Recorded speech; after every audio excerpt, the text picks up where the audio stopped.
정말 큰일 났다. 건설 현장 멈췄다. 과연 이 말이 무슨 말일까요? 굉장히 갑작스러운 이야기죠.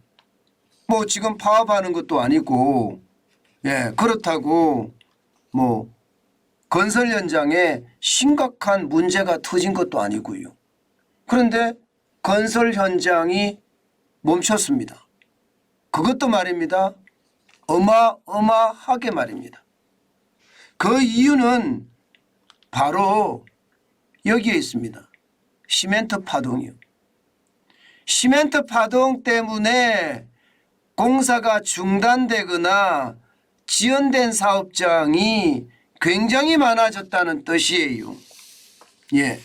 시공 능력 평가 순위 100대 건설사가 현재 운영 중인 사업장 중에 공사가 중단됐거나 지연된 사업장이 무려 말입니다. 63.3%입니다. 와, 진짜 엄청나죠? 이렇게까지 최악이 되나 하는 생각이 들 정도예요. 63.3%면 여러분 아마 여러분들 기억하실 거예요. 이게 신도시 1기 신도시를 지을 때 시멘트 파동이 났던 거 아마 많이들 기억하실 거예요. 지금 현재 말입니다. 1990년대 노태우 대통령 당시에 시멘트 파동 수준에 지금 가까이 다가갔다는 이야기예요. 진짜 엄청난 지금 상황이 벌어진다 이렇게 이야기할 수가 있습니다. 실제로도 말입니다.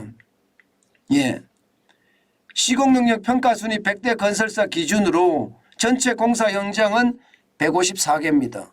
그중에 공사 지연이나 중단된 사업장은 98곳입니다. 63.3%예요. 참 제가 이 지표를 보면서 허탈한 웃음만 나올 뿐이네요. 그만큼 말입니다. 상황이 굉장히 악화되고 있다는 뜻입니다. 여러분 이렇게 되면 진짜 공사가 지연되면 당연히 입주는 지연이 되고요. 그에 따른 지체 상환금도 부과할 수밖에 없고요. 안 그래도 미분양이 일어나는데 분양권 포기까지 만약에 일어나면 시장에는 어떤 일이 벌어질까요? 진짜 충격적인 일이 벌어질 가능성 굉장히 높다고 이야기합니다. 실제 시멘트가 얼마나 부족하길래 파동이라는 말을 쓰느냐. 여러분 이거 한번 보세요. 지금 파동이라는 말을 쓸 수밖에 없는 게 현실입니다. 당장 재고 한번 보세요. 재고 작년에 67만 톤이었는데 올해는 65만 톤. 마이너스 3%가 줄어들었습니다. 문제는요. 작년에 67만 톤은 온전한 재고였다고 이야기하는데 현재 2023년 1월부터 3월까지 재고는요. 지금 이 속에 사실상 정상 출하가 어려운 사장된 재고가 30만 톤에서 35만 톤이 있다는 겁니다. 그러면 실질적인 재고는 30만 톤 가까이밖에 되지 않는다고 이야기하는 거잖아요. 이게 평시 재고가 120만 톤입니다. 평시 재고가. 그러면 평시 재고가 120만 톤인데 지금 사장 재고를 빼면 실제 재고는 30만 톤밖에 되지 않는다는 이야기잖아요. 그러면 시장은 어떻게 될까요? 대혼란이 일어날 수밖에 없습니다. 대혼란이. 게다가 말입니다. 지금 생산이 수요를 제대로 못 받쳐주고 있습니다. 작년만 하더라도 생산이 1024만 톤이었잖아요. 그런데 수요는 987만 톤이었거든요. 그런데 올해는 상황이 다릅니다. 올해는 당장 말입니다. 생산은 1051만 톤입니다. 많이 늘었어요. 2.6%. 그런데 수요가 1040만 톤입니다. 거의 생산에 아주 근접해 있습니다. 이렇게 되면 말입니다, 여러분. 가격은 올라가는 것은 당연하고요. 예. 게다가 이게 대형 건설사들은 그나마 낫지만 중소건설사들에게는 충격이 될 수밖에 없는 게 현실이 되고 있다는 뜻입니다. 그러면 왜 이렇게 될까요? 왜 이렇게 될까요가 굉장히 중요하잖아요.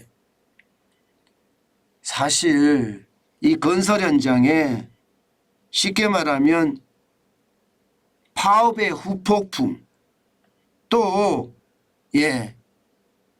탄소 제로 정책 여기에다가 현대산업개발 광주 아파트 붕괴 사고 이런 수많은 악재가 한꺼번에 덮쳐서 지금 상황이 굉장히 열악해진다는 겁니다. 그중에서도 가장 심각한 것은요. 탄소 제로, 탄소 중립 정책입니다. 여러분도 알다시피 지난 정부에서 탄소 배출량 2018년 대비 2030년까지 12%를 줄여야 되거든요. 12%. 그리고 2050년까지는 무려 말입니다. 53%를 줄여야 됩니다. 이렇게 되면 여러분 시멘트 만드는 공정에 이게 탄소가 굉장히 많이 쓰이거든요. 쉽게 말하면 석탄이 들어가서 시멘트 제조 설비를 돌려야 됩니다. 시멘트 제조 설비가 소속로라고 이야기하는데요. 지금 이게 문제입니다. 이게 실제 전국에는요. 시멘트 제조 설비가 35기가 있습니다. 35기. 그중에 말입니다. 지금 현재는요.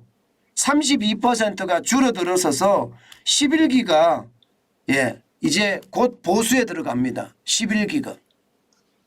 그러면 지금 소속로 자체가 제대로 돌아가지 않는다는 이야기가 되는 건가요? 제대로. 지금 말입니다. 35기라는 게 전체 44기 중에 장기 이게 가동을 중단한 소속로를 제외하면 35기인데요.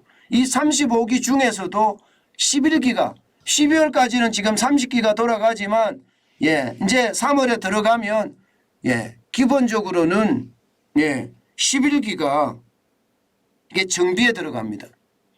정비에 들어가는 이유가 뭔가 하면 친환경으로 바꾸는 과정입니다. 친환경으로 바꾸는 과정.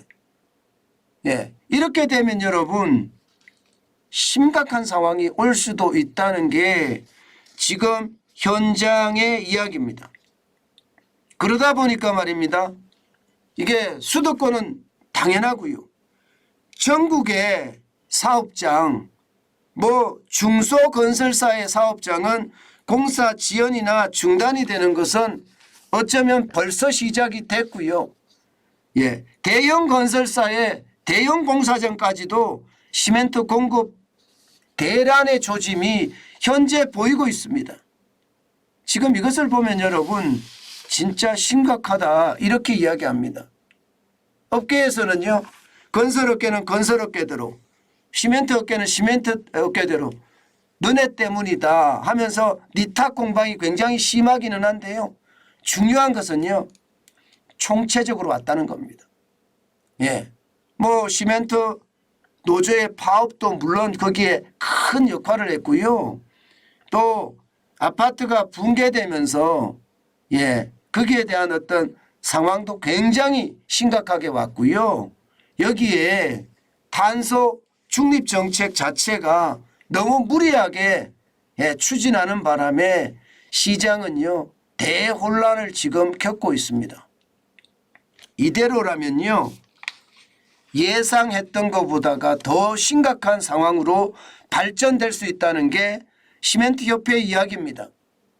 지금 이대로라면 당연히 최악의 시멘트 파동으로 이어질 수 있다는 이야기예요. 이렇게 되면 여러분 지금 당장은 모르겠지만 이게 집값이 또 폭등할 수 있는 그런 조짐까지 저는 보일 수 있다고 생각합니다. 30년 만에 최악의 시멘트 파동이라고 이야기합니다. 그렇게 되면 여러분 이게 민간공사보다가 공공공사는 지금 거의 하지 못한다는 이야기가 돼요. 저는 이것을 보면서요. 야, 이러다가 집값 파동이 또 한 번 오는 것은 아닐까 그런 충격적인 전망까지도 해봅니다. 여러분도 알다시피 원자재 가격이 인정사정 없이 오른다고 하잖아요. 지금 재건축 단지마다 말입니다. 공사비 갈등이 엄청납니다. 그럴 수밖에 없는 게 공사비가 너무 많이 올랐습니다. 철근부터 시작해서 뭐 시멘트나 벽돌이나 모래나 할 것 없이 다 올랐습니다. 여기에다가 인건비는 인건비대로 다 올랐어요. 인건비가 외국인 노동자들한테 뭐 하루에 15만 원, 20만 원까지 준다고 하니까 난리도 아니잖아요. 그러니 공사비 갈등은 첨예하게 대립되는 게 현실이고요. 그러다 보니까 재건축조차도 지연되는 사례가 벌어지거든요. 여기에 시멘트 파동까지 벌어지면 재건축에 대한 공급도 줄어드는 데다가 신도시 개발에도 차질이 빚어져서 신도시 개발을 통한 주택 공급도 줄어들 수 있다는 사실, 그것은요 지금 당장 충격이 오지는 않겠지만 가까운 미래에 그 충격이 한꺼번에 덮친다고 생각을 하면 그것은요 충격을 충분히 줄 수가 있고요. 심지어 말입니다. 공사장이 이렇게 계속해서 수덥 한다는 시멘트 파동이 본격화가 되잖아요. 그러면 심리를 움직입니다. 심리를 움직이기 때문에 그 심리는 결국 시장의 충격으로 저는 다가올 수 있다고 생각을 합니다. 그만큼 공급이 줄어든다는 이야기인데 공급이 줄어들면 저는 이게 공급이 줄면 가격이 올라가는 거 당연하잖아요. 저는 당연히 올라갈 수밖에 없다고 생각을 합니다. 그만큼 지금 상황이 굉장히 열악하다. 저는 그렇게 말씀드릴 수 있을 것 같습니다. 이제 시멘트 파동의 시작이라고 이야기하니까요. 정부가 잘 막았으면 좋겠습니다. 그러나 이게 잘 막지 못하면요. 굉장히 큰 충격으로 다가올 수도 있겠다. 이런 생각 저는 진짜 많이 해봅니다.